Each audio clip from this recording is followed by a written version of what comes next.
Proof that the events surrounding the crucifixion of Jesus were nothing more than plagiarized events pulled from the Old Testament. When Jesus was put to death in the New Testament, the Gospels state that the sun became dark, the earth quaked, and the dead came out of their graves and went into the city and appeared unto many people. Before I show why it couldn't be a real event, I'm going to show you where these verses come from in the Old Testament. In the book of Amos, chapter 8, verse 9, it says, "And it shall come to pass on that day, says the Lord God, that I will cause the sun to set at midday, and I will darken the land on the sunny day." Ezekiel 37:12, "Therefore prophesy and say to them, so says the Lord God, I will open your graves and cause you to come up out of your graves as my people, and bring you home to the land of Israel." These verses in the Old Testament cannot be prophecy concerning Jesus, because a prophecy has to be a direct explanation of an event that occurs with details, time, and location of said event. But these verses are allegorical statements about destruction and salvation.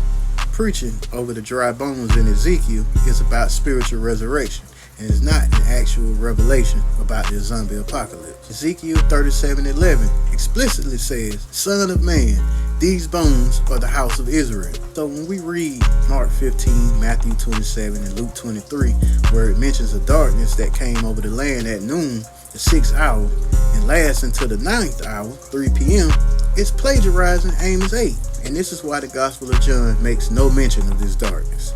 But now biblical scholars attribute the event in the first 3 Gospels to a solar eclipse. They even tried to get NASA to verify this fallacious eclipse. But what astrology has revealed to us is that no eclipse can take place on the day of a full moon or the day after.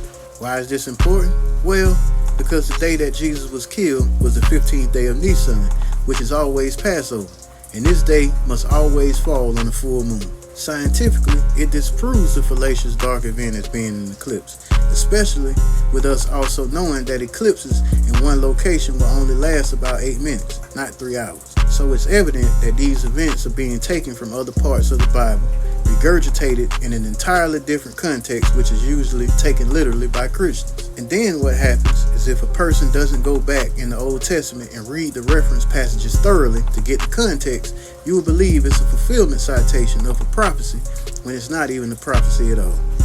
Cello the Great.